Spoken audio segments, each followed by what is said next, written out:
Hello, I'm Atul Devdar.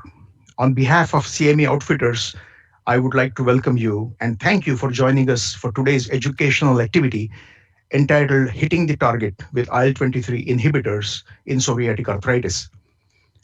Today's activity is brought to you by CME Outfitters, an award winning accredited provider for continuing education for clinicians worldwide. Today's CME CE activity is also eligible for ABIM maintenance of certification points. So make sure you engage in today's event, answer polling questions, submit questions, and provide your feedback. Once you complete today's program, be sure to provide your ABIM ID and birth date in the evaluation. CME Outfitters will submit your maintenance of certification points. You can also claim this activity as CME for MIPS improvement activity. So please make sure to participate and provide examples of how you will change your practice, and CMEO will send your confirmation of your participation, which you can submit to CME, to CMS, sorry. I also want to encourage everyone to join us today on our live Twitter conversation at uh, Target PSA. We will be monitoring the Twitter feed and responding to your tweets as they come in. One last item I want to note is we are using an enhanced platform today that allows you to save slides, take notes on slides, answer polling questions, and send us your questions. Please look at the tabs on the right of your screen and give us your feedback on the program and our new platform as well. As I mentioned, my name is Atul Devdar. I'm a professor of medicine and medical director of rheumatology clinics at the Division of Arthritis and Rheumatic Diseases in Oregon Health and Science University in Portland, Oregon. And let me introduce our faculty joining me today. Let me first welcome my colleague, Philippe Mies.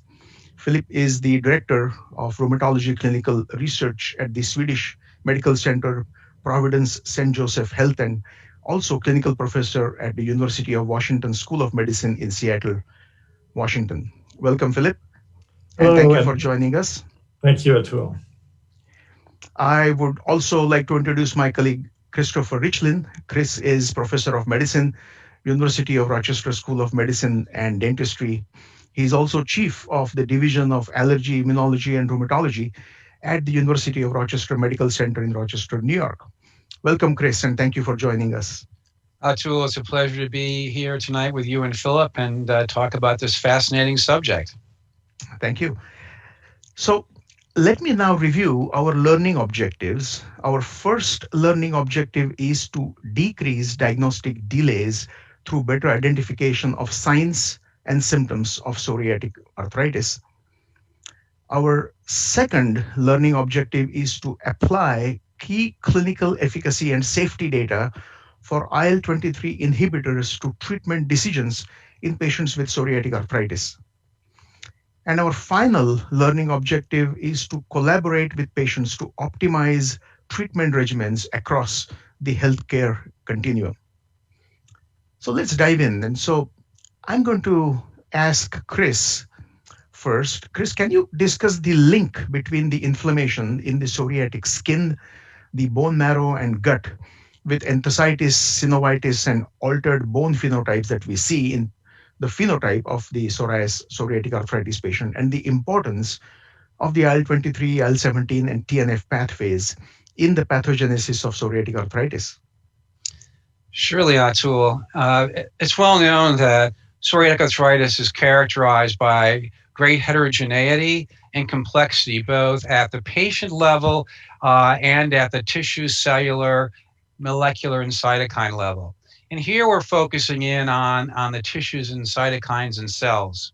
So certainly the skin is a really central area of involvement in psoriasis and psoriatic arthritis, driven by interferon alpha and the IL-23-17 pathway, as well as TNF, resulting in the proliferation of cells in the skin, particularly the keratinocytes. But we also know that there are abnormalities or dysregulation, if you will, going on in the bone marrow and in the gut. In the bone marrow, we know from animal models and human data that there's myeloid changes, increased osteoclast precursors, and in the gut, there have been important links shown by Jose Scher and others between dysbiosis and inflammation and even IL-23. So these tissues, evidence suggests that their cells and cytokines can converge on musculoskeletal structures, such as above shown the enthesis, in which you have the added factor of biomechanical stress and trauma, which can result in the release of a variety of cytokines. And evidence is now suggesting that IL-23 is probably one of those key cytokines. And similarly, events can occur in the joint that include the release of IL-23 and 17, and that whole pathway becoming activated with Th17 cells and type 17 cells that are CD8 expressing IL-17. And you have downstream of that events that lead to both new bone formation through the release of Wnt signaling pathways, as well as bone morphogenetic protein. And of course, the pathway we know so well, which is the generation of the osteoclast, which results in bone resorption. So what we don't know is that if in individual tissues, if there's a different involvement of these pathways, but at this meeting, there's actually an abstract from Pitzkalis' group that shows that in the skin, the transcriptomic in psoriatic arthritis is primarily IL-17, 23 driven, whereas in the joint is primarily TNF. So it may be that at different sites, we're having different contributions from these various inflammatory pathways leading to different events that may require us to think differently about therapy for certain manifestations. Yeah, I think it's a great point that you make about the heterogeneity of this disease, and the clinical domains of psoriatic arthritis are quite variable. So, Chris, can you comment on how careful examination of each of these clinical domains about the heterogeneity of this disease, how can that help us for correct diagnosis of psoriatic arthritis? Yeah, it's a really important point, Atul. And Philip Meese and Alexis Ogdi has shown us that when you look at patients with psoriatic arthritis, that they tend to have more than one domain of involvement, most commonly 2, 3, and 4 domains. So in order to be able to understand the extent and depth of that involvement, you have to do a careful initial evaluation. And as rheumatologists, we're really thrust into evaluating the skin and the nails as well, because often our patients come in with that being an important element of their disease from their perspective. So evaluating the extent and type of psoriasis, as well as involvement of nails with pitting and onycholysis. Obviously, peripheral arthritis is something we're very used to evaluating, but it's much more, many more joints are involved in psoriatic arthritis and RA, as we all know, including the distal joints and the axial skeleton, which I'll address in a moment. Enthesitis is another area that's a key element, hallmark feature of psoriatic arthritis. It requires full evaluation, dactylitis, and then lastly, axial disease. And this is really important to comment on because this is a prevalent domain of involvement in psoriatic arthritis, and often not fully evaluated by practitioners, and really involves carrying out the range of motion exercises, asking about inflammatory back pain, and oftentimes imaging, because it's important to remember that up to a quarter of patients that have axial involvement will be asymptomatic, but this will definitely influence the selection of therapy. So one has to evaluate the patient very carefully on initial comprehensive meeting them to understand the extent and depth of their involvement so you can craft a very good therapy regimen. That's perfect. I mean, that actually is a great segue to get our audience involved here. So this is the first audience response. This is a question, and all the people who are participating should be able to see an audience response question on your screen. And you can vote anytime starting now. And the question is, how common is axial involvement in psoriatic arthritis? And your answer options are 0%, 5%, 50%, 70%, and I don't know. So please go ahead and vote now.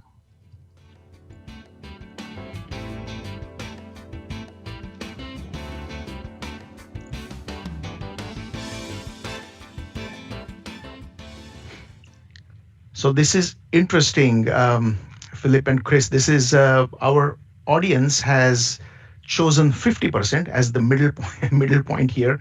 15% thought that it's about, what is this, 5%, and 5% think it's about 70%. So do you want to sort of address this? What you think is the correct thing? Maybe I should ask this to Philip. Thanks, Tool. I think fascinating to see the array of responses. And of course, it's going to depend a bit on the experience of each of the viewers that are listening. But there have been some very good reviews from registries that have been emerging in recent years, especially from Daphne Gladman's registry in Toronto, some from our registry, Corona, in the United States, and also from Deepak Jadon in the UK. And what we're learning is that although axial PSA is part of the spectrum of spondyloarthritis, and so you might think that it's very closely aligned with or similar to AX-PSA, in truth, there are some very important differences. So for one thing, there's a key genetic difference.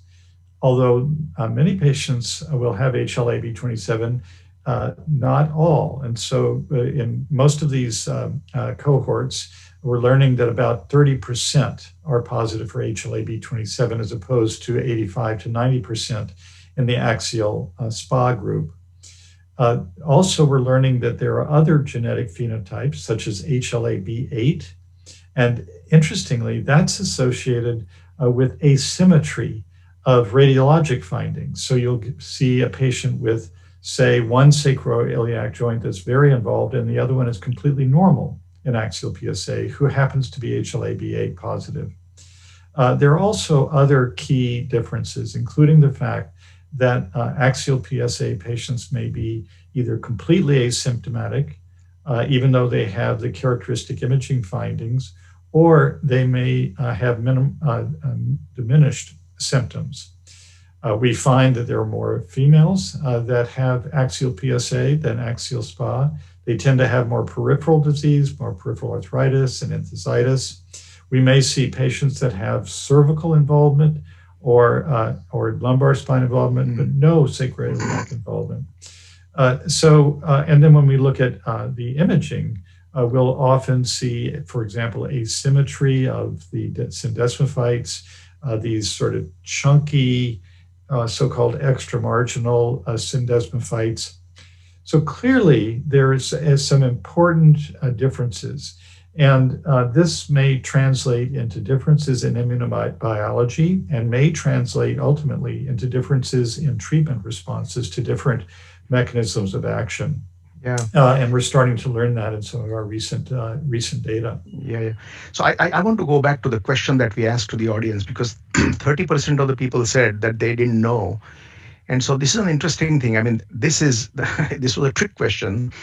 The prevalence of axial disease, as Philip said, in patients with psoriatic arthritis varies, and that depends on the disease duration. And it can be between 25% to 70% patients with long-standing psoriatic arthritis. And also, if you take very early stage of the disease, it can be 5% to 28%. I mean, it depends on what is the stage of the psoriatic arthritis and how long the person has had the psoriatic arthritis. So you could have been right if you said 5%, 50%, or 70%. Any of that are correct answers depending upon the length the patient has psoriatic arthritis. Is that fair to say, Philip? It is. And you brought out a very important point, that since it tends to become more frequent as the disease matures in a person and they're into their 40s, 50s, it becomes harder to distinguish from osteoarthritis on imaging, because you're going to see mixtures of osteoarthritis as well as PSA manifestations. Yeah. Philip, I have a question for you.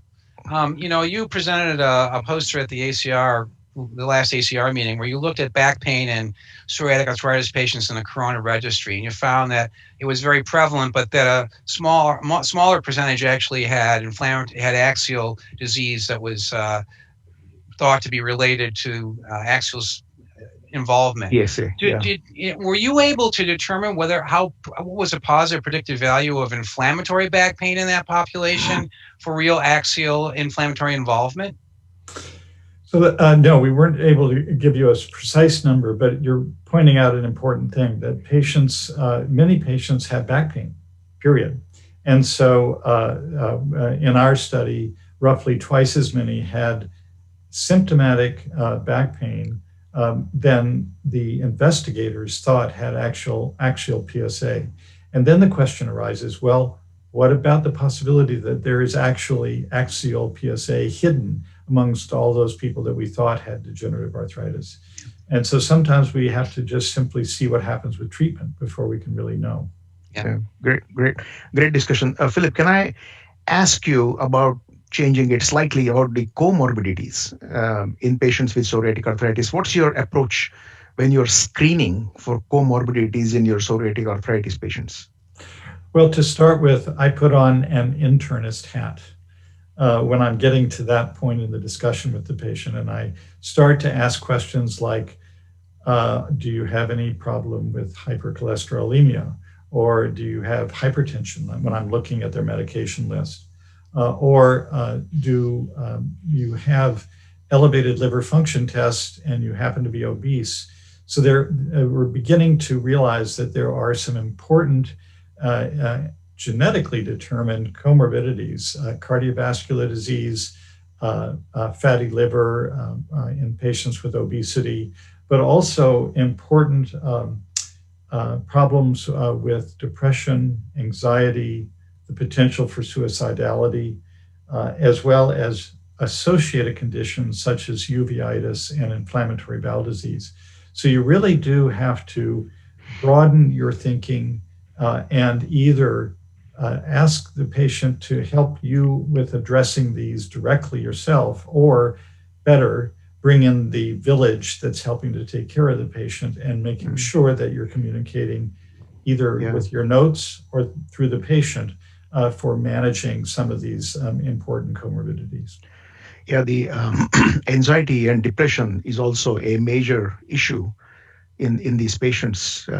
You want to address that as well? I mean, that's something that we generally may or may not ask in our busy rheumatology clinic. We tend to shy away from that because we don't want to open up the Pandora's box of getting into the patient's emotional life, but it's important. Many studies have shown that psoriatic arthritis and psoriasis combined are some of the most prominent diseases to have associated depression and anxiety, and these really do need to be addressed as part of the overall comprehensive care package of the patient. I would say, too, that this is really, I'm sure both of you feel the same way, has really come to the forefront with the pandemic, where anxiety levels are at, so high we haven't seen before. And it's something we try and address in our clinic with them, and it's very challenging.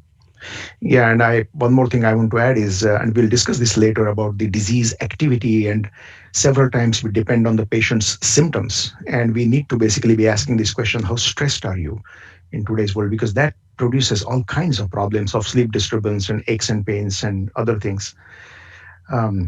So Chris, let me change gears to classification of psoriatic arthritis. Are there any good tools for classifying psoriatic arthritis? Yes, Atul, there are. So the tools that we use are shown on this slide. These are the Casper criteria. Again, I want to emphasize that psoriatic arthritis in the clinic is a diagnosis from clinical judgment, and we don't necessarily or usually don't apply classification criteria for diagnosing our patients that we see in the office. Although these classification criteria, on the other hand, are very helpful. So the idea here is that a patient at the stem needs to have inflammatory musculoskeletal disease, defined as either arthritis, spondylitis, or enthesitis. And then they also need to have 3 or more points from the following areas. So evidence of psoriasis, either current personal history or family history, and you can see the point allocation there. Psoriatic nail dystrophy, which usually presents as onycholysis or pitting or red spots. Negative rheumatoid factor, dactylitis, current or recorded by a rheumatologist, and then radiographic evidence of juxtaarticular new bone formation. And so you would reach a diagnosis here if you obviously have 3 or or more points. I must emphasize that one of the challenges we've run into in working with our dermatologic colleagues when we talk about these criteria is defining inflammatory musculoskeletal disease. And GRAPPA actually has taken steps to work with dermatology so that they understand the meaning of that in the clinical setting and in the clinical trial setting. But that can sometimes bring up some questions. So interestingly, our audience is very already involved and they're asking questions. Several questions are coming in. Do you know about the prevalence of psoriatic arthritis in blacks and Hispanics? I mean, is it different than that in white Caucasian people? Either of you? You want psoriatic arthritis or psoriasis? Was that? Why don't I mean the question is on psoriatic arthritis, but why don't you tell us about Well, yeah. psoriatic So the arthritis and psoriasis? yeah. So I'll comment on the African American. Philip can comment on Hispanic. So in the African American population, it's less prevalent. It's very interesting, and I've never really understood this until I went to an international conference. And at the international conference, there was the prevalence of psoriasis was quite high in Central and East and South Africa, whereas much lower on the West African coast. And I think one of the reasons that the prevalence is lower in African Americans is that they were brought here from the west coast of Africa, where the CW6 gene, which is associated with psoriasis, as you know, appears to be much less prevalent. So it is certainly a lower prevalence in African Americans, probably for that reason. Philip, you want to comment on Hispanic? So, sorry, so was it for psoriasis or both psoriasis and psoriatic arthritis? So if your prevalence of psoriasis is much lower, your prevalence of psoriatic arthritis is also we know, it's about 30% of patients with psoriasis. Yeah, good point. My awareness of the Hispanic population is that it's going to be fairly similar to the Caucasian population. In the one other thing I would add in is that if we go to Japan, for example, you also see, like the point that Chris was making about some black portions of the black population, much less in the way of psoriasis and psoriatic arthritis. So that's going to end up being ultimately a genetic reason for all of that. Yeah. There is somebody pointed out, and this is an important point, the slide that we are looking at, Caspar criteria, there is no point for psoriatic nail dystrophy, and that should be 1. Yes, that's an omission. So there's an omission. So thank you. Sorry. People are very engaged. Wonderful.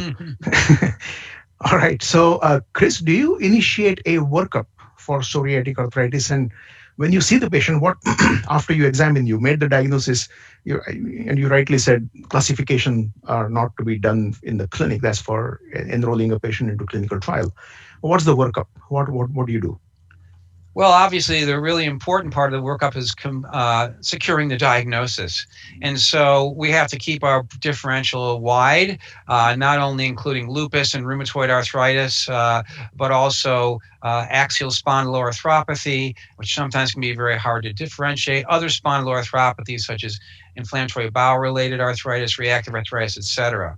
So in order to help make that differential diagnosis or secure it, we do a number of careful evaluation we've already talked about, and also the usual kinds of things we get in our patients in initial evaluation, CBC, chemistries, SED rate and CRP, and these other tests, which include ruling out rheumatoid arthritis, lupus, and of course HLA-B27, which is still one of the most prominent gene in the class 1 MHC that's associated with PSA.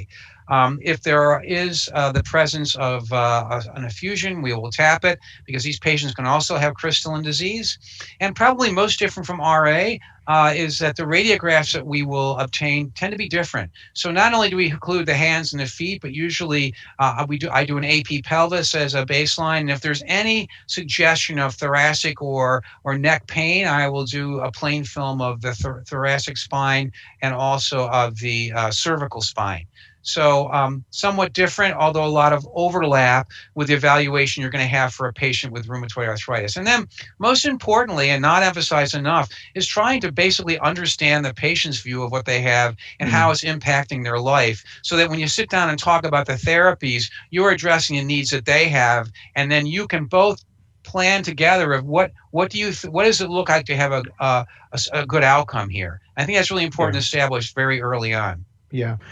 And the other question that comes up, of course, at this time is then how do we decide about the severity of the disease? I mean, when you're doing this workup, some people have mild disease, moderate disease, or severe disease. So, can you tell us about what is severe psoriatic arthritis or severe psoriasis, say, compared to not so severe? Because this is again ultimately going to be important when we are going to discuss therapy and how extensive therapy we are going to use in these patients. So, of course, this is severity in the eyes of the physician beholder. The patient can be very different. We've learned from many studies that that's often the case, and it's important to keep that in mind. But from our point of view, severe elements of a PSA include erosive disease, of course, or joint space narrowing, cartilage damage. Elevated acute phase reactants tend to be associated with more severe disease and polyarthritis. Damage, either ankylosis or severe erosions, or obviously flail joints like you might see in patients who have arthritis mutilans, although this may not represent activity but chronic damage, and one needs to differentiate between those two. Yeah. I think that's very important. Yeah, the activity. Yeah, I know. Yeah, it is. And you've raised that point, and I agree with you, Atul. Yeah. Obviously, the effect on quality of life and function, the number of involvements of sites, the domain involvement. Having 7 domain involvement is usually much worse than having 1 or 2.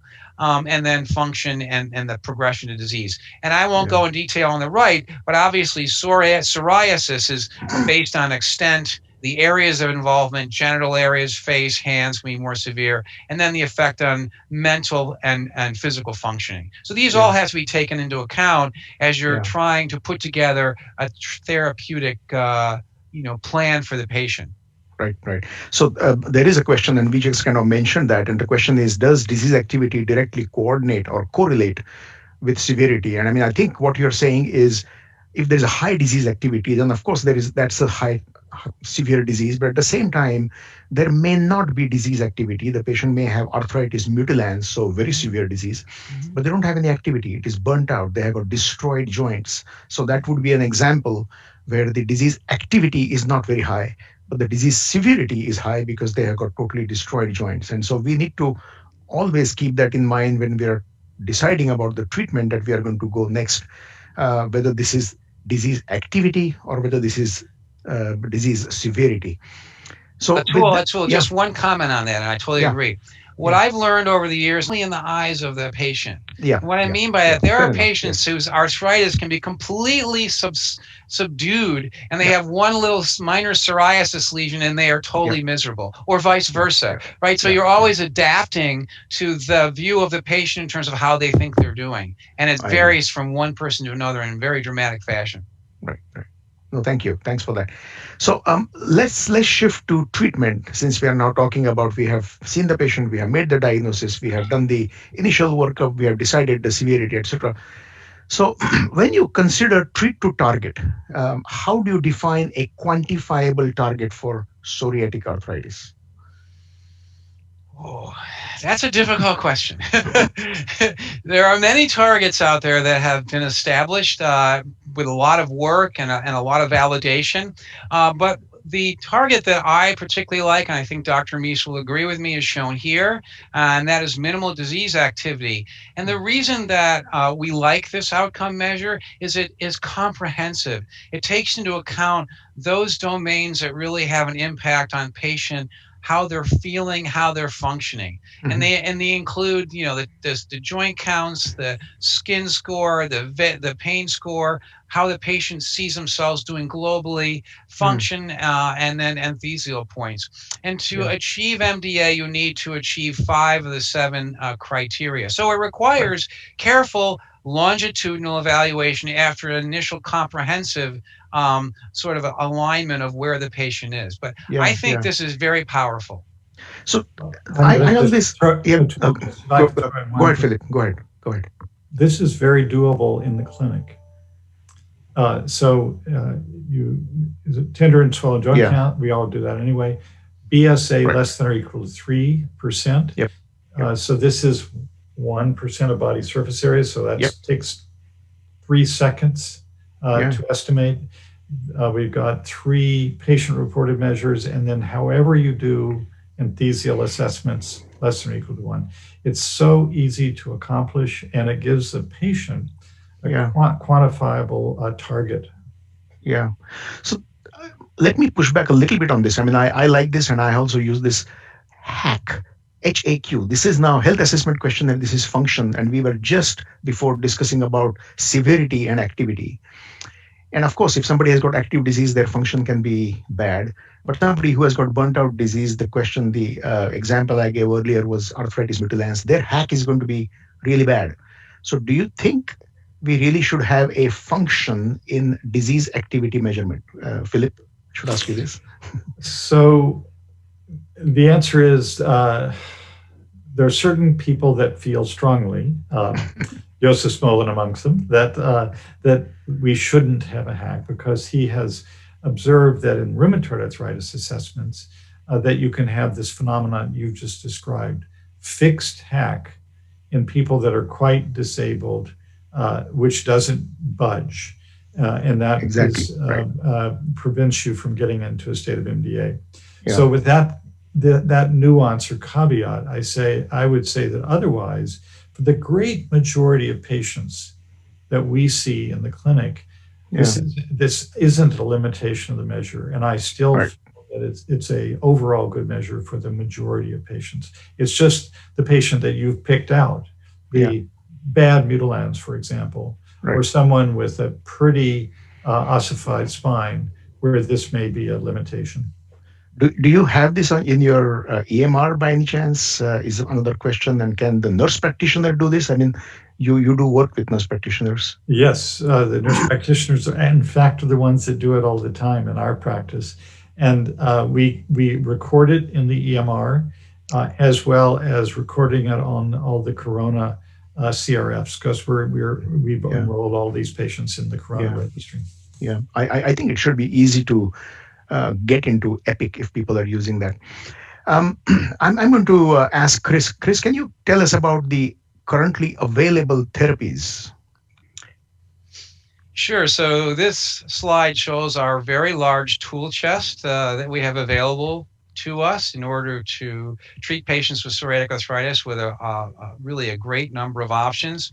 I'm sure Philip is smiling back there because he did the first biologic study in psoriatic arthritis, I believe in 2001, with etanercept. And now here we are 20 years later almost, and look at the wide array of options that we have for our patients. So moving, non-pharmacologic therapies, I can't emphasize enough how important those are, particularly weight loss and exercise. The various symptomatic treatments, which we'll see moving forward in one of the treatment recommendation slides, and then all of these different groups of agents, including oral small molecules, TNF inhibitors, agents that block IL-23 and 17, CTLA-4 Ig with abatacept, JAK inhibitors, and now most recently those agents that are targeting IL-23. So this is really quite incredible. But I would say that with one word of caution, and that is, while these have really increased our availability of agents and options for patients, our ability to move the goalposts in terms of remission are still fairly limited compared to what we're seeing with psoriasis. So we still have a major challenge in front of us to improve these outcomes. And I know that it's something we're all thinking about. So there is a kind of a glass ceiling that we cannot break for the arthritis part or the musculoskeletal part, whereas dermatologists, I always think that they always get PASI 75, PASI 90, PASI 100, and we are stuck with ACR 20, 50. I mean, is there a pathological, physiological, basic reason for this, you think?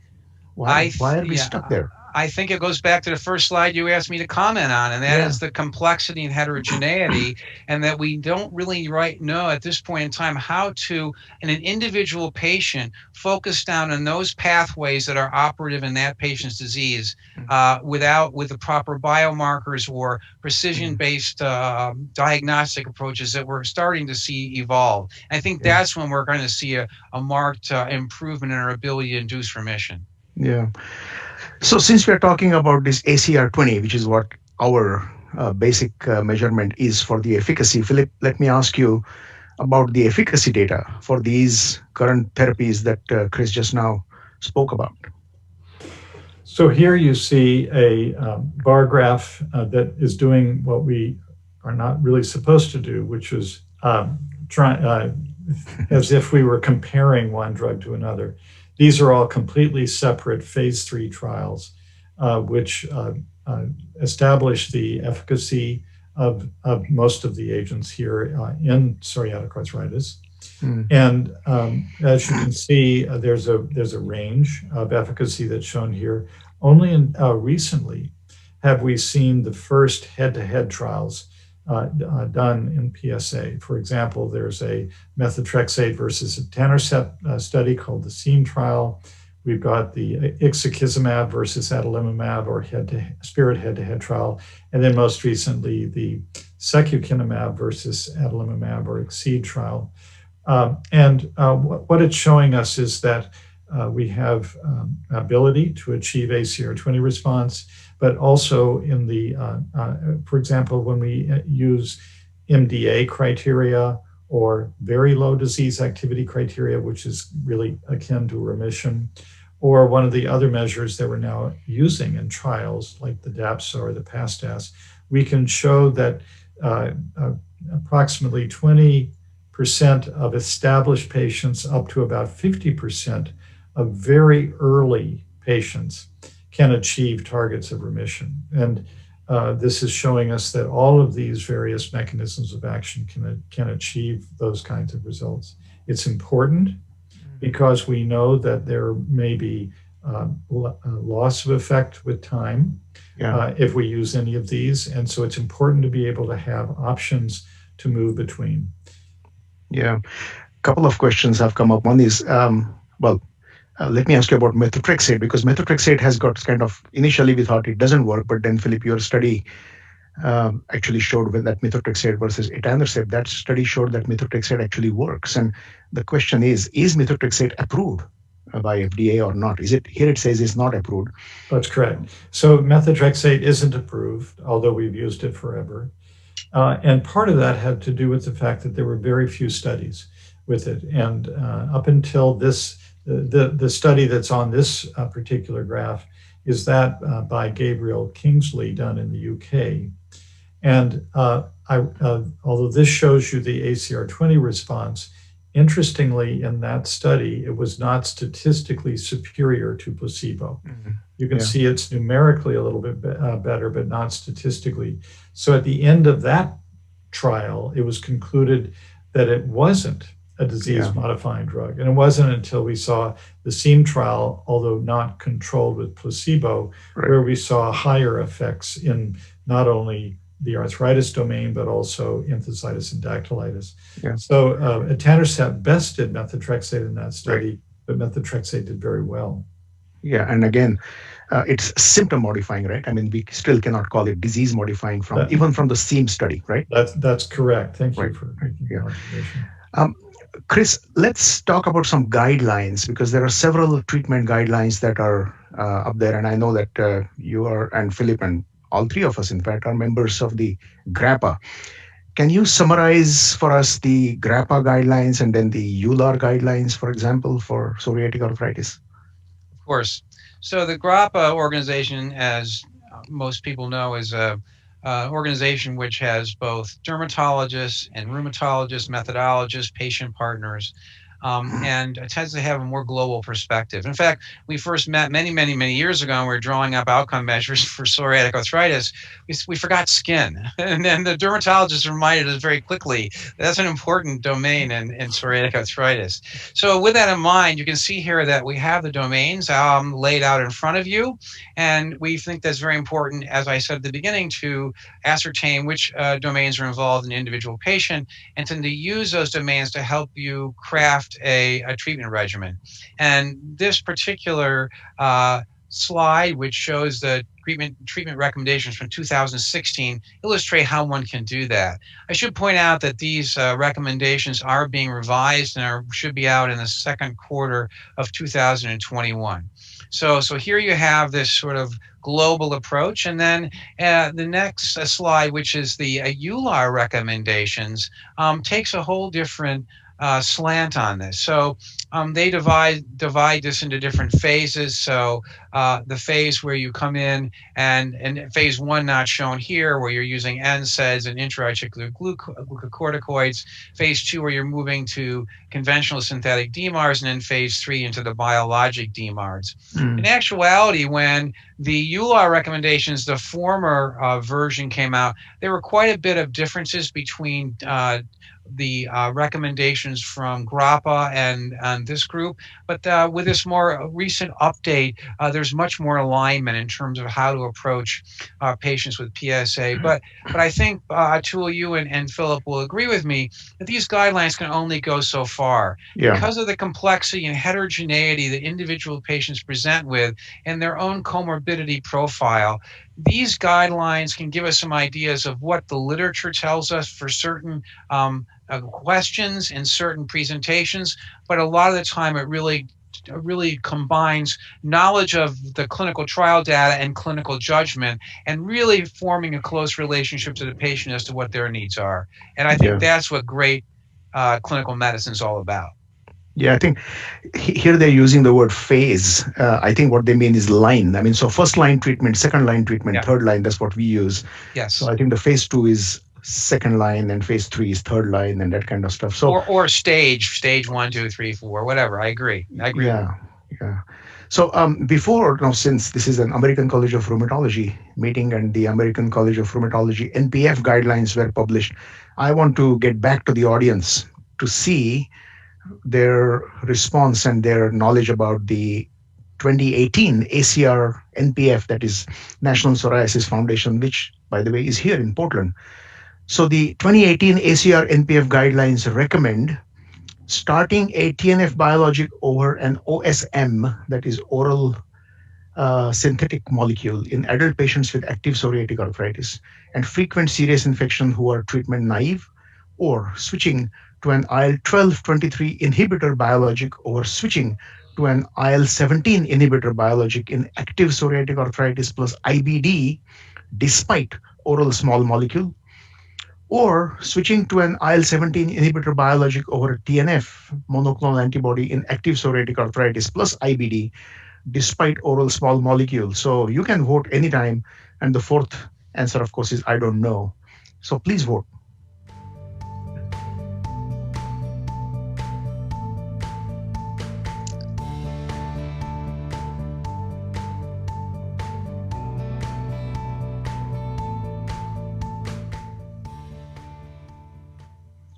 Interesting. So people are saying that number 2, which in fact is the correct answer, switching to an IL-12/23 inhibitor biologic or switching to IL-17 biologic in active PSA plus IBD.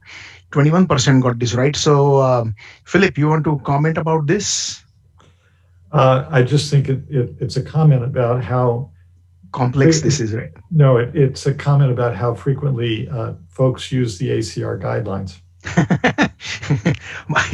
I would have thought that this is kind of complicated. I mean, people have to read and see what all does the patient have and what all did they have before despite oral small molecule, and now they have got IBD, and now what do I do? And it's a bit complicated. So a key point is that one needs to take into account the contextual factor of IBD being present in questions 2 and 3. And so what is a reasonably safe medication to use in that context? It would be either the IL-12/23 inhibitor, or now in the more updated guidelines, that will include the JAK or IL-23 inhibitor, but not the IL-17 inhibitor. Yeah, so that's why number 3 was wrong. And number 1 is wrong is because they've got frequent serious infections. So if they're frequent serious infections, then we will be, should I be using TNF inhibitor biologic? Probably not. But it is confusing. It's confusing from the basic biology perspective as well. So what's really fascinating is that when you block interleukin 17, it can stimulate inflammation in the gut. And yet, when you Yeah. block IL-23, early evidence, we're still in early phase 2, suggests that it's very protective. In other words, blocking Yeah. IL-23 lessens inflammation. And yet, IL-23 and IL-17 are in the same Yeah. pathway. Yep. Yep. So it's complicated, and it probably relates to the fact that there are cells that release IL-17 that are not IL-23 dependent. Hmm. And also that it may be a timing issue, that early in the disease process, IL-23 is very important, and maybe not later. We know this with the axial disease, Yeah. but Yeah. it's Yeah. really fascinating. And I'm hoping that in the next couple of years, Atul, that we'll understand this biology Yeah. better Yeah. and Yeah. it'll make sense, right? Because it's really fascinating. I'm glad that you raised that point. I mean, so IL-23, there are cells which are IL-23 independent and they are still secreting IL-17. So fair Yeah. enough. So that's why IL-23 inhibitor will not sort of cause these kind of problems. But then why should IL-23 inhibitor help? I mean, so question number two, I mean, the correct answer, IL-12/23 inhibitor, I mean, ustekinumab is in fact is helpful, right? In Yeah. IBD. Yeah. So Yeah. Yeah. Correct. It's yes, it's approved for treatment of Yeah. IBD. Yeah. yeah. So Absolutely. I can understand IL-23 inhibitor not worsening, like IL-17 inhibitor worsening. But now we are saying it is helpful, which is Yeah. also kind of complicated. Yeah, Yes. so it turns out that in the GI tract, that IL-23 is probably a major driver of inflammation. One of the barriers to helping us understand that is we don't have good markers for the IL-23 receptor, Right. either Right. Correct. Correct. molecularly or Yeah. serologically, and this is proving to be a major problem in trying to understand this biology. But we'll get over that. It's just a matter of time. All right. So now, since we already asked this question about the 2018 ACR NPF guidelines, Chris, why don't you tell us about what the recommendations are? What are the strong Yeah. recommendations? Yeah, go ahead. Yeah, just to point out that this was a coming together, if you will, of the American College of Rheumatology and National Psoriasis Foundation. The NPF has been a leader in both psoriasis and psoriatic arthritis, and was a really great group of patients and methodologists and rheumatologists and derms putting together these recommendations. And so they used a grade system, and it was, I think it was a successful endeavor that was published in ACR. So in terms of here, it's agents with no efficacy in IBD should not be used in patients with IBD. Heat box warnings and smoking cessation. I'm not going to read all through these here, but clearly the point here is that they lay out, based on the evidence that's out there, what types of medicines you want to be thinking about in patients that have inflammatory bowel disease. And we know that anti-TNF agents, 12/23, and IL-23 agents certainly don't make the disease worse in the gut. And there's evidence now, we already know from ustekinumab, and we're getting leanings with IL-23 antibody, that they can actually be very beneficial in Crohn's disease, as can anti-TNF antibodies, except for etanercept. For some reason, etanercept is not effective in IBD. We don't understand the reason for that, but it's well known now to avoid the use of that particular anti-TNF in Crohn's disease. Yeah. So these guidelines, and we all three of us participated in this. There are very, very few strong recommendations, and these are these strong recommendations. Most of the others are kind of not strong recommendations. They are conditional recommendations. And another that problem that happens with the guidelines is that by the time they come out, there is a new drug. I mean, we are actually already, you said, we have got, our toolbox has become bigger. So let me ask you, Chris, what are the clinical implications of these recommendations now that the first selective IL-23 inhibitor, guselkumab, has been approved, which of course was not there when these guidelines kind of came out? So has your approach changed, especially now that for patients who have lost efficacy or have side effects issues with the previous therapies noted here in these guidelines? I mean, these guidelines don't have pure IL-23 inhibitor. Well, certainly, one could say that where you have IL-12/23, you could substitute 23 inhibition directly. Philip Meese talked about the head-to-head trials, which all the three of us applaud. I would love to see a head-to-head of ustekinumab against an IL-23 inhibitor in psoriatic arthritis. So, but I would say there certainly would stand a reason that you could that those two could be seen somewhat equivalently in terms of where you could use them. I think the other point to make here with these guidelines, because you mentioned this, Atul, that they can be outdated very quickly. When we put together these particular recommendations, there was not good data supporting the use of methotrexate in Right. psoriatic arthritis, based on Philip already cited the Kingsley study, and then the SEAM study came out and showed that this is an effective treatment. So we really had to come in and write an editorial when this came out saying, well, we have new data here saying that methotrexate is an effective drug. So it's always in motion, if you will. And Right. Right. once again, these are just meant to give you some framework. It's still an individual decision with you and the patient I based on a agree. lot of other variables. I agree. And I mean, this is a live document in the way, and that's why ACR every so often, when the new data comes out, we always kind of get together, and then there is always a rehash of these guidelines, and we do that. So since we're talking about IL-23, let's now focus on IL-23. And before we get into the data, again, I want to ask the audience another polling questions. And again, as before, you can vote anytime. So here is the question. Discover 1 and Discover 2 are phase 3 trials that evaluated guselkumab in psoriatic arthritis. Which of the following best describes the findings of these trials? And it's okay to say I don't know because we actually haven't shown you the data. But the answer options are: A, guselkumab improved axial symptoms over 24 weeks. B, patients treated with guselkumab had an increase in IBD as a side effect. C, there was an increased trend in the major depressive disorder and suicidality in patients treated with guselkumab. And D, I don't know. And please vote.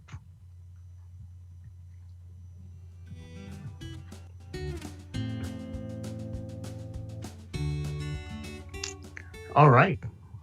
So 44% said 1 is correct, and 44% said they don't know. So actually, A is the correct answer, and I'm going to actually show you the data about Discover 1, and I'm going to then invite Philip to speak about Discover 2. So let me start with the Discover 1 trial, which evaluated guselkumab in patients with active psoriatic arthritis who were biologic naive, or they actually had previously received TNF inhibitor treatment also. So 30% of the patients in this trial had received, they were experienced for TNF inhibitor. And this was a classic sort of double-blind placebo-controlled study.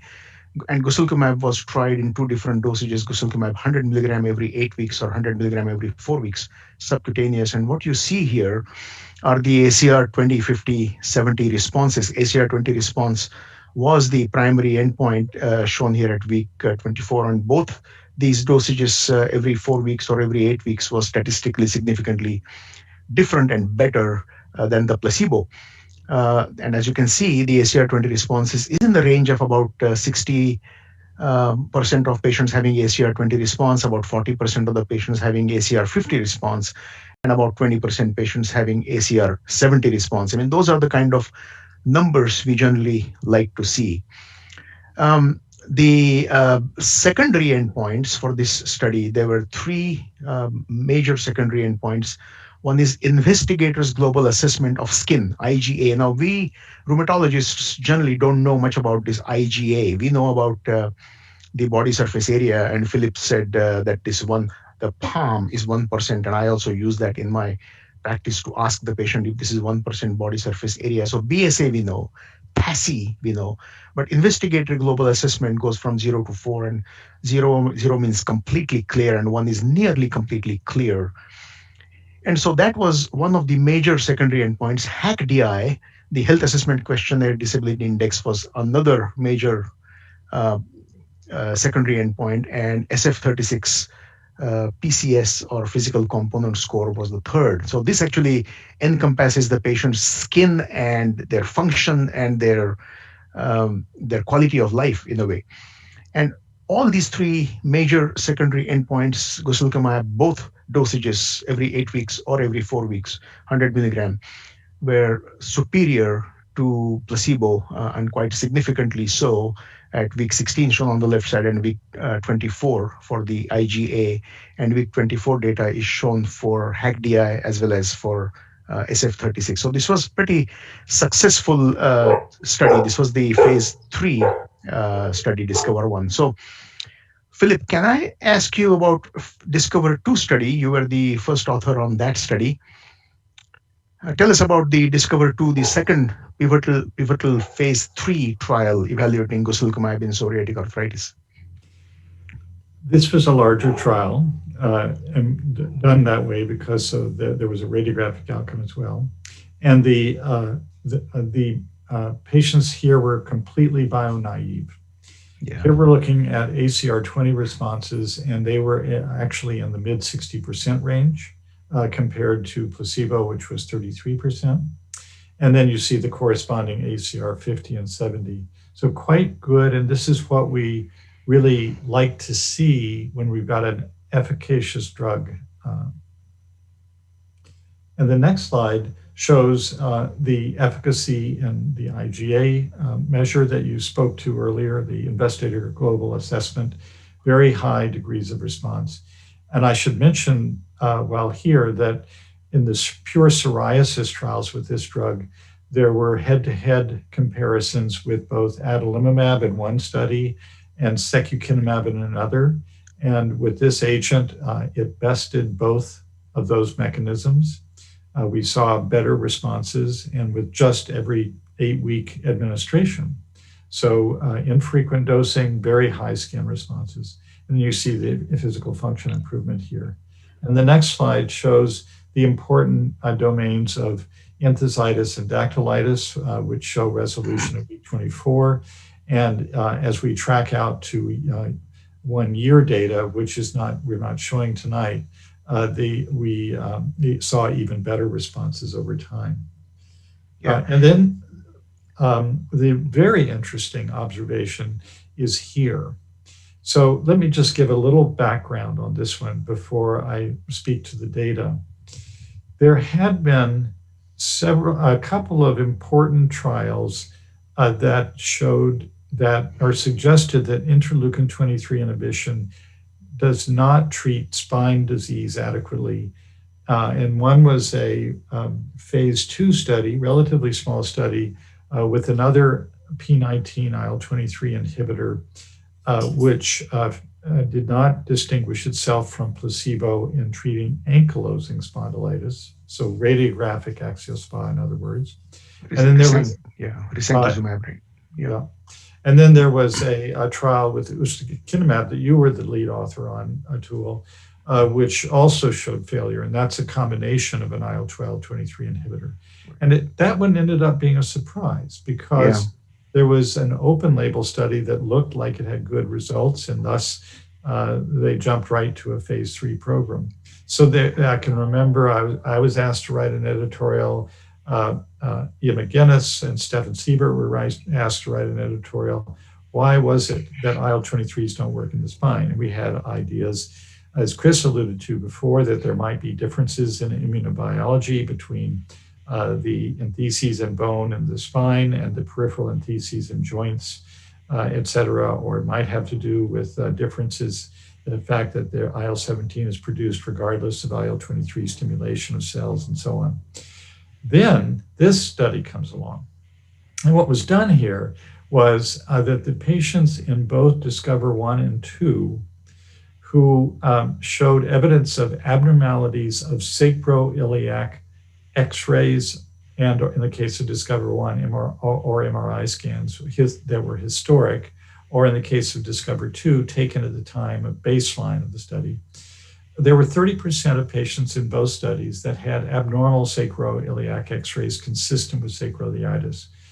So these were patients that not only had elevated pain scores to get into this subset study, but also in the spine, but also had objective imaging changes. And so they were a more legitimate group to look at. And what do we see? We see important improvement in inactive disease, major improvement or clinically important improvement in a measure known as the ASDAS, which is a measure of spinal measurement that's validated in axial spondyloarthritis, and now here it's being used in axial PSA patients that the investigator deemed to be axial PSA. We also saw specific measures of spine pain that improved. So it raises the fascinating question that maybe there's enough difference in immunobiology between axial PSA and axial SPA that we might even see this mechanism of action helping and improving symptoms. So I think we're anticipating much more study along these lines as we go forward. Yeah. So there is also some very recent data about guselkumab improvements in psoriatic arthritis. They persist through about a year. Can you comment about that? This is the Discover 2 study. Yes. So this is data that shows us that out to 52 weeks, we have sustained effectiveness. These are ACR20 responses using a NRI analysis, which, as you know, is the most strict way of looking at data and treats anybody who even moves away as being non-responders. So this, I think, is very encouraging. Yeah, this is remarkable. There was one thing which I forgot to mention in the Discover 1 study, since we are talking about efficacy. Discover 2 study, Philip, as you rightly said, everybody was anti-TNF naive. Discover 1, there were 30% of the patients who were TNF experienced, 10% patients had inadequate response. And we also looked at the ACR 20, 50, 70 responses in patients who were TNF inhibitor experienced versus TNF inhibitor naive. And interestingly, at least in the Discover 1 study, there was no, at least it looked very similar, the responses. Generally, what our experience is that patients who have experienced some biologic, their responses to the second biologic may not be as good as a patient who has been naive to any biologic. So that was also quite remarkable for the Discover 1 study. So, Philip, what is the data regarding the safety from these two pivotal trials? This is a completely new molecule, IL-23 inhibition. It's reassuring. So we saw a very little signal for any serious infection. We saw no signal for IBD, no malignancy signal. There was no major adverse cardiovascular effects. There was no zoster, for example. And so and there was a slight elevation of liver enzymes in the guselkumab versus placebo group, no deaths. So in all, I think that the take-home message is that the safety profile is one where we don't have to lose sleep over it. Yeah, there is a question, is this drug available now and how do you dose? Yes, it is available, it's approved. And so the dosing is using 100 milligrams, so a single injection with either a pre-filled syringe or one of these injector devices. That's pretty cool. And it's given at baseline 4 weeks and then every 8 weeks thereafter. So pretty infrequent dosing. Right. So there are a few other IL-23 P19 subunit specific inhibitors. Tridrakizumab is another one. So do you want to tell us a little bit about that study, tridrakizumab in active PSA? So it's more or less mimics what we've just been through with the Discover trials, but basically showing, here we're showing several different dose arms. The key point is that they achieve statistical separation from placebo, although for whatever reason in this trial, there was a very high placebo response rate at the 24-week mark. But the effect size was still very good. So this drug, tildrakizumab, and then there's one more called risankizumab, are going forward into phase 3. So we'll have potentially, here we have the phase 2 risankizumab data.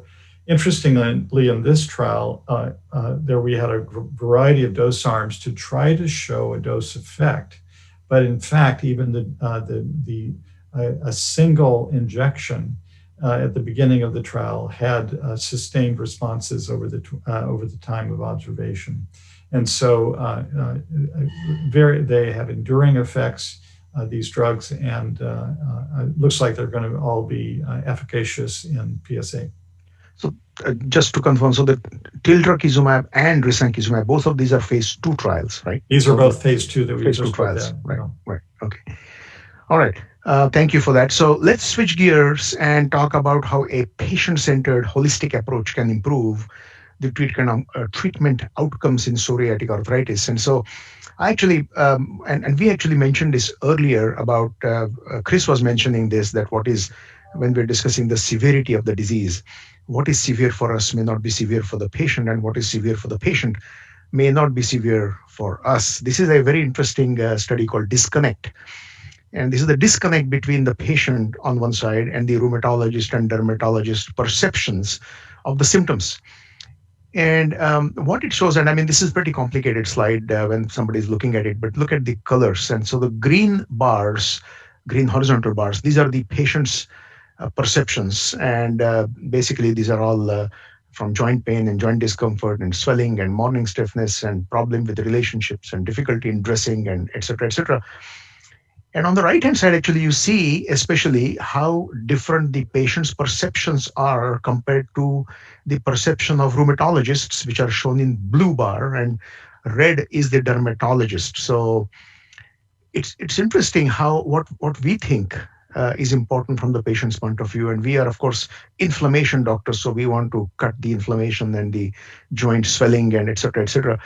But from the patient's point of view, there may be completely different things. And it is so important to ask the patient what ails them and what is bothering them the most, and taking that into account when we're treating them. Fatigue, we spoke about the depression and anxiety, and we don't always want to open that Pandora's box, but it is important to ask the patient and making them the center, rather than deciding, oh, I'm going to treat your inflammation the way I want it, but then completely forgetting about that the patient's importance may be something different. So, Chris, can you talk about the key players in the management of psoriatic arthritis? It clearly is a sort of coordinated multidisciplinary approach. And how do you do it at your center? Well, Atul, like many other centers in the United States now, we've turned to a model in which we have either a clinic where we're working right with a dermatologist, or that we are working together with them in separate facilities with the same patients. In our model, we're in the dermatology office. I have a fellow with me. There's 3 or 4 dermatology residents. We may have a nurse practitioner with us as well.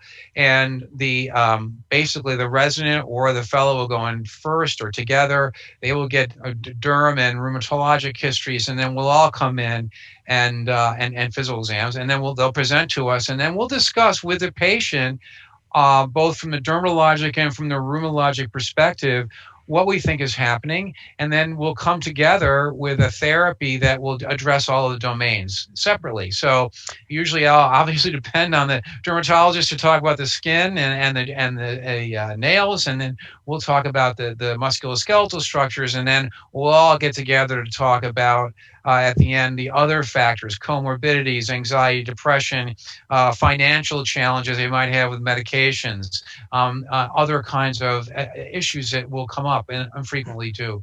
And I think that this is really critical, because if you don't do this kind of approach, you're like passing ships in the night, where the patient is looking for something here and you're Yeah, looking for exactly. here, and Right. you're not connecting at all.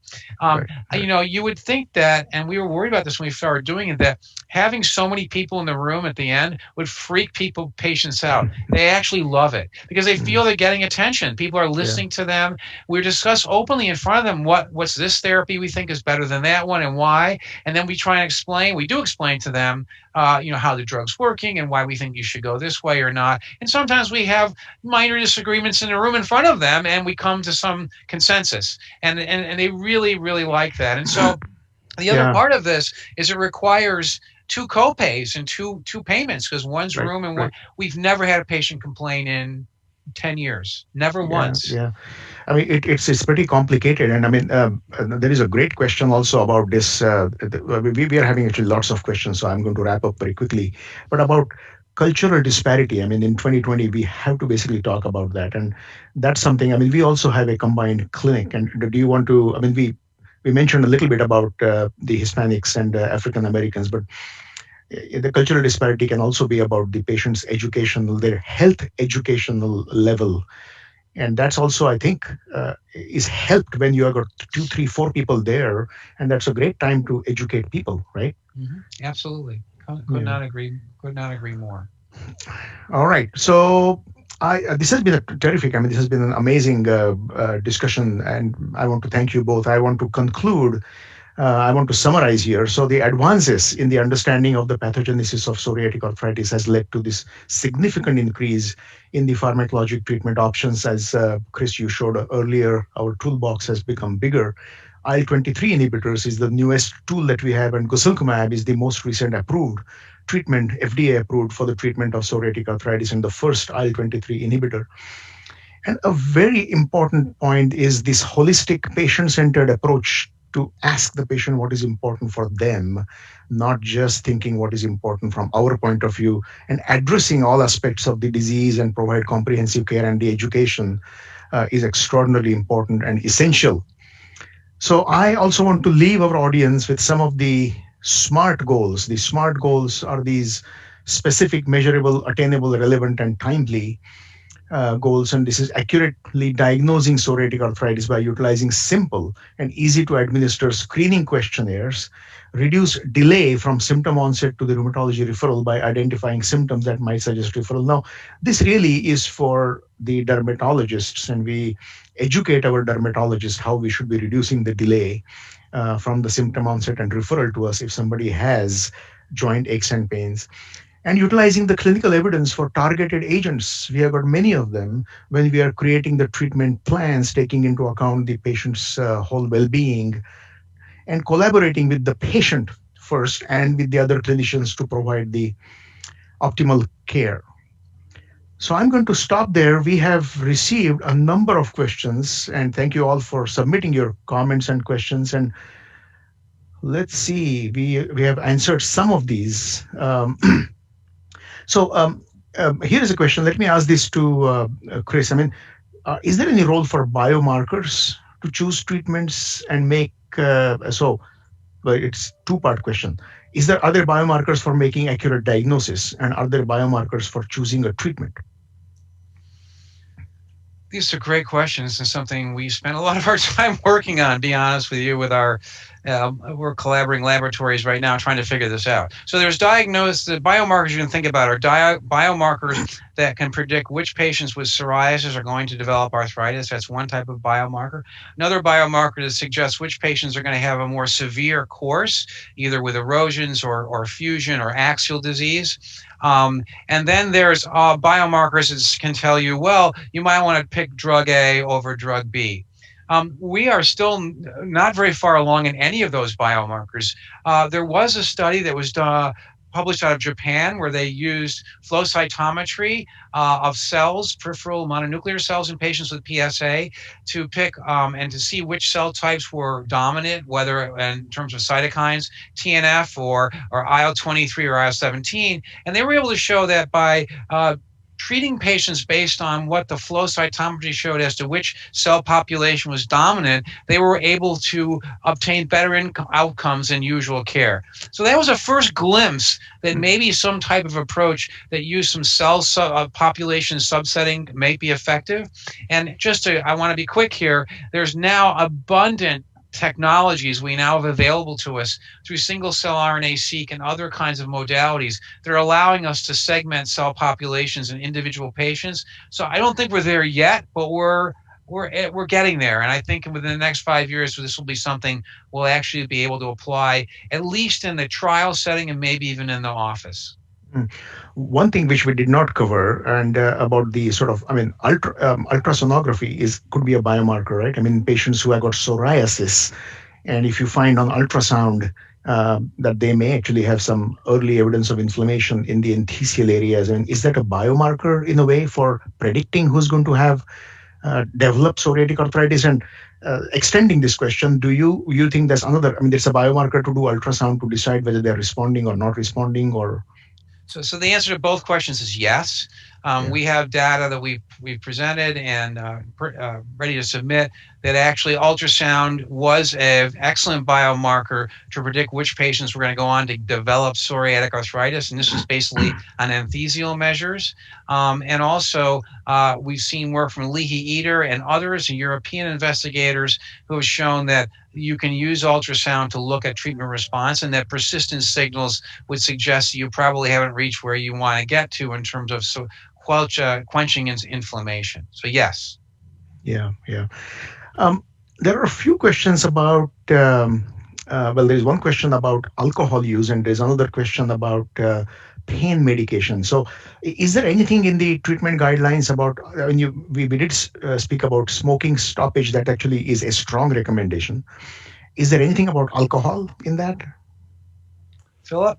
I'm not aware of any specific commentary and so it's just a common sense point to make that if you've got a patient who's, say, on methotrexate and is obese and has fatty liver, it's worthy of asking the question, how much are you drinking, and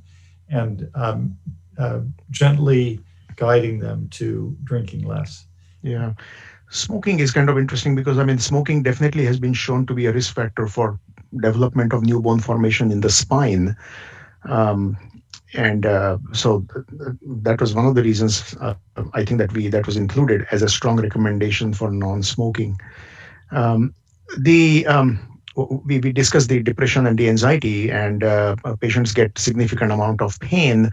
How do you sort of, is there anything about using pain medication, or if somebody's already on that for their pain, how do you wean them off? How do you,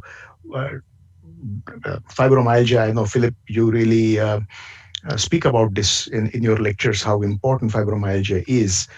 Do you want to give us a quick glimpse? How do you treat their pain, which may not be because of their disease activity, and what do you do with their pain medication? Well, you've already spoken to one aspect of it, which is we try like crazy to get patients off of narcotics if they're on it, because of the abundant evidence that the chronic use of opioids will lead to hyperalgesia. And then you could just get in worse and worse shape in terms of being able to control pain.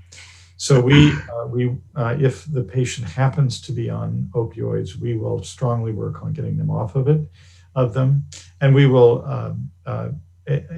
focus on adequate disease management to control inflammation, and then B, if there is a concomitant element of central sensitization or fibromyalgia or whatever you want to call it. The newest term, by the way, is called nociplastic pain for this phenomenon where we see 20 to 30 or even 40% of some of our rheumatic disease patients having some degree of central pain or fibro.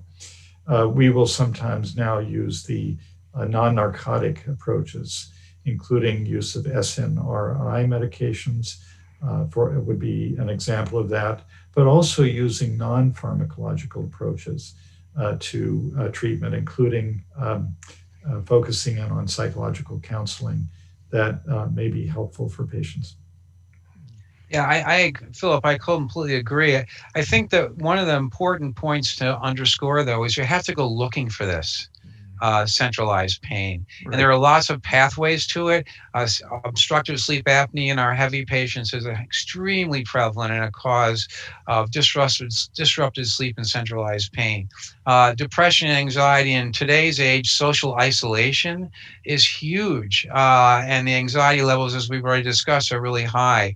And also family stressors. So these are all elements that lead to disrupted sleep, centralized pain, and individuals being totally miserable, even though we're giving them very powerful biologics sometimes. So really important part of the care of these patients. Yeah. There is a fascinating question about immunogenicity of the agents that we use, that we have discussed here. And so one question is, do we know anything about the newer agents, IL-17 inhibitors or IL-23 inhibitor, guselkumab, for example, their immunogenicity? And I'm going to extend the question and ask you, maybe I should start with Philip. I mean, immunogenicity for TNF inhibitors, we are always worried about in rheumatoid arthritis, and that's why we generally use TNF inhibitors with methotrexate. somehow it is different in psoriatic arthritis. Do you want to comment about the immunogenicity starting with TNF inhibitors and the other biologics? Yes, so the best data on immunogenicity comes from the TNF experience, and we know that it's useful to use some methotrexate in the background of infliximab and to a certain extent with adalimumab, where we can see slightly greater effects if, for example, in the SPIRIT head-to-head trial in which ixekizumab was compared with adalimumab, we see slightly higher effect in the patients who had some background methotrexate with adalimumab. And what we do in our practice is we use a fairly low dose of methotrexate, 10 milligrams per week, to try to achieve this effect. We're not aiming to use methotrexate to get efficacy. We're trying to reduce immunogenicity. But with the newer agents, it's less clear that there is any impact from the small percentage of immunogenicity that's seen. So there are anti-drug antibodies that can be seen with each of the IL-17 and IL-23 inhibitors, but there's been no evidence that it's impacted the outcomes. And so in general, it appears that we don't need to use background methotrexate. At least that's what's coming out of the data from for example, the SPIRIT head-to-head trial. Yeah, I always find this very fascinating because, and as you rightly said, Philip, the anti-drug antibodies, and again, there are neutralizing antibodies, there are non-neutralizing antibodies. And then several times, despite having these antibodies, the drug effect is not gone down. So really what we should be measuring are the drug levels rather than the antibody levels. That's the first point. And several times we use actually methotrexate like you are using to increase the longevity or the drug survival so that they get less neutralization of the drug. Very, very good. So we didn't really cover the disease modification. And I know that the guselkumab, the trial that you are on, Discover 2, that was the large study was done to also look at the disease modification. Do you want to speak a little bit about that, Philip? It was statistically separated from placebo, the structural damage inhibition in the Q4 week dosing arm, but not the Q8 week dosing arm. That arm just barely missed the statistical significance level. It was numerically better than placebo in that regard. The FDA said, in all other regards, these two doses look about almost exactly the same. We're just going to approve the Q8 week dose. So that's why there's not in the label a structural damage inhibition, but we did see that effect in the slightly more frequent dose with that agent. So we have seen this ability to inhibit structural damage progression with many of the other medicines that we use, IL-17s, TNFs, et cetera. One thing I'll comment on is that it can be a difficult thing to assess in PSA trials. Unlike rheumatoid arthritis, patients don't tend to progress at the rate or magnitude that you see in a rheumatoid arthritis trial. And so it's a little bit harder to demonstrate that in clinical trials in PSA, where it's much easier in rheumatoid arthritis, but still a very important issue. Well, also because you have in PSA, you have two processes going on simultaneously, right? So you have bone resorption, and then you have matrix being added, and it's really hard to sort those out sometimes. Absolutely, right. You're right, Chris. There are two fantastic questions, and we only have 5 minutes, actually 3 minutes. So first question I'm going to ask to Chris, and this is impossible to really give a very quick answer, but is there any data in prevention of development of psoriatic arthritis in patients with severe psoriasis? This is a great question, and one we're trying to answer in many different ways. A couple of ways that Lee Eder out of Toronto and Alexis Ogdi out of University of Pennsylvania have been going into administrative medical databases to see whether or not they can determine if patients with psoriasis who've received biologics for their psoriasis have a lower likelihood of going on to develop psoriatic arthritis. And you can look at these in these databases. The problem that they're facing is that there's a lot of confounders, and it's not always marked when a patient goes on to develop psoriatic arthritis in the database. And so depending on how you model it and how you look at it, you get different answers. So we don't know the answer to that. We do know work from Dennis McGonigal where he looked at patients with psoriasis who did not have arthritis, but actually had abnormal signals on ultrasound in the absence of symptoms. And when they treated them, in this case, it was a drug ustekinumab, they showed that those signals were quenched. So we don't have that evidence yet. We're hoping to do a clinical trial soon to intervene and try and prevent the onset of arthritis in psoriasis patients at risk, but that's coming soon. But we'll have a definitive answer within the next couple of years. That's wonderful. And I'm going to apologize to, there are 15 unanswered questions, and I'm really, really sorry about that. We are really coming to the end. There is another important question that I'm going to ask Philip, and that will be the last question. And this is, Philip, do you know of any data on combining treatments for psoriatic arthritis? So I'm sure the question is not directed at combining biologics yeah, with methotrexate. It's the more advanced therapies. Right. The answer is it's coming out of registries, but not from any clinical trials. So the most definitive data, especially regarding safety, is going to would have to be done with a clinical trial. We've done shown that patients who are getting a combination of a biologic and a Primilast in the Corona registry, we don't have outcome data. We're showing that the patients who are being treated in that way just don't have quite the benefit from the biologic. And so Primilast is being added. And so far, we haven't seen any major safety issue arising from Corona, but you really need a carefully done study to document that.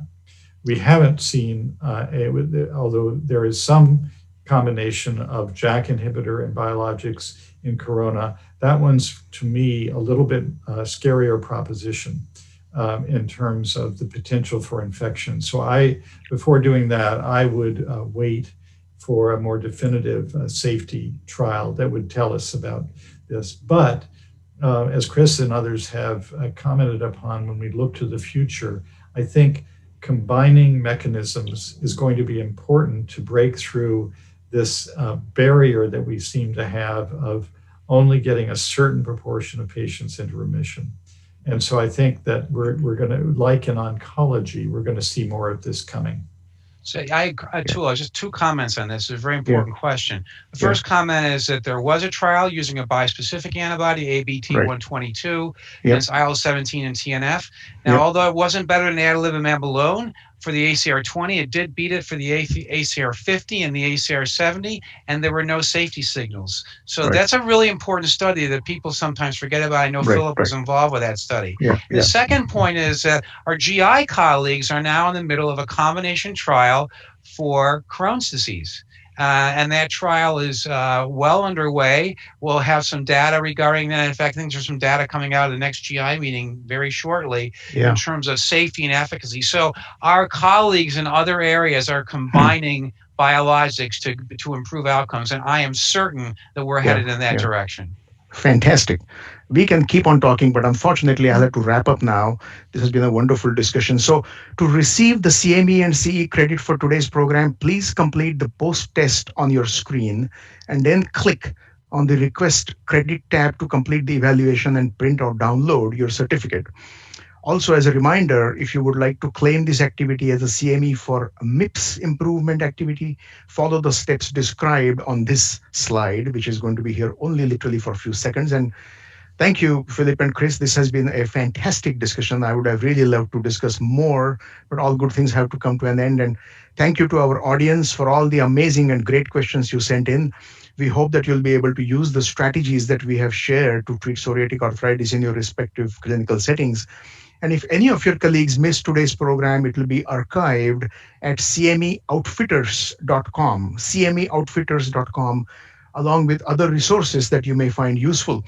So thank you again for participating, and thank you for providing the best care to our patients. Good night.